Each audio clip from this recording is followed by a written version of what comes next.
Angela Martinez. Welcome to That's Clever. Our artists often channel their inner child to come up with fresh designs, like this crafter from Houston, Texas, who layers her paint on thick to create a mixed media design that's full of character. Hi, I'm Wendy Wagner, and I live in Houston, Texas. These are my two puppies. This is Roberto, and this is Bam Bam. And they inspire me to dabble in all kinds of art. I use pencils, I use pastels, and I use paint, all in a whimsical kind of way. And today I'm going to make this mixed media painting.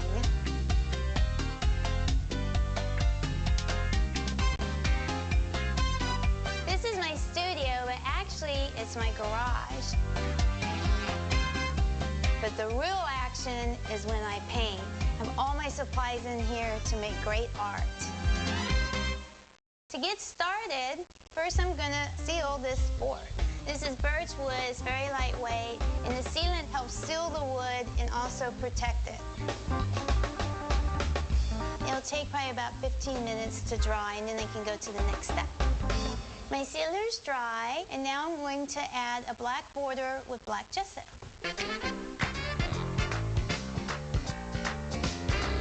I like to put this border on because it's a nice little detail on the final piece. Now I've painted my border and it dries real quick. Now I'm going to mix my paint up. I'm now going to take this pigment and I'm going to mix it with hard gesso. Hard gesso is an absorbent ground that once applied and dried, you can sand it and it gives a really nice hard sheen to it.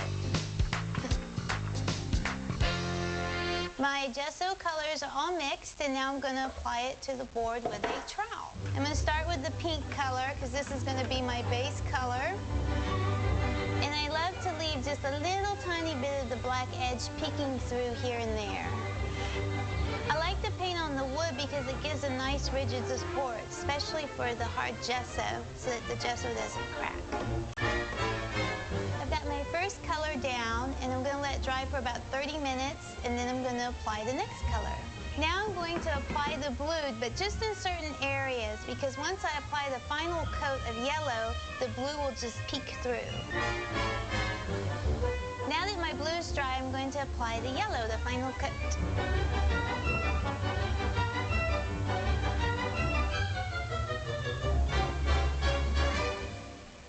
I'm now going to wet sand away the other colors with the sanding pad and this squirt bottle.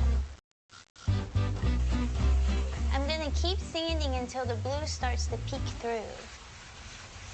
And then I wipe away. And then I keep sanding until that pink starts to show through as well.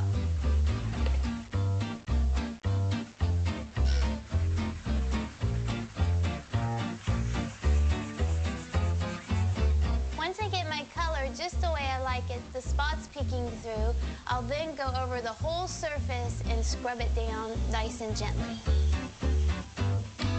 Now I have my background just the way I like it, and I'm going to start to add my painting elements by first drawing with a pencil on the board.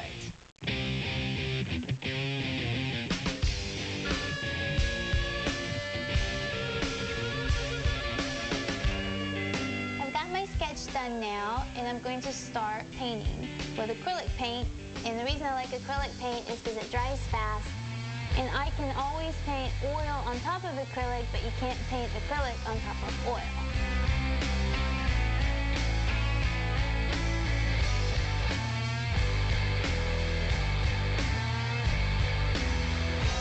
When I squirt the water on, I love how it pools the paint and it makes like these interesting patterns.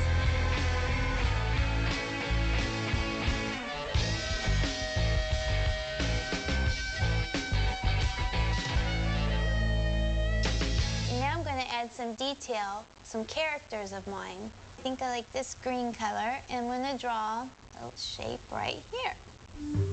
My art definitely comes from when I was a little girl, and I think part of me never grew up. And I continue to explore my imagination. This little guy that I'm painting now, he's actually me. And it's a coat that I had when I was a little girl, about 5, that had this rainbow and then this white fluffy collar on it.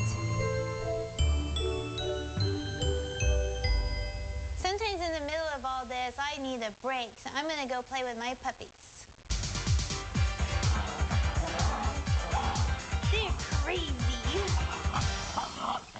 Now I like to take a pencil and I'll add a little definition around the edges.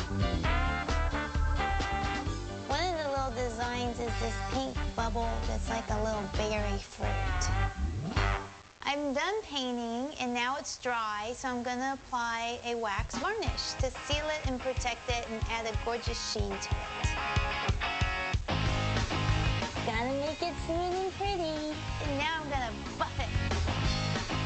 This part takes a little muscle. The wax is on and my whimsical paint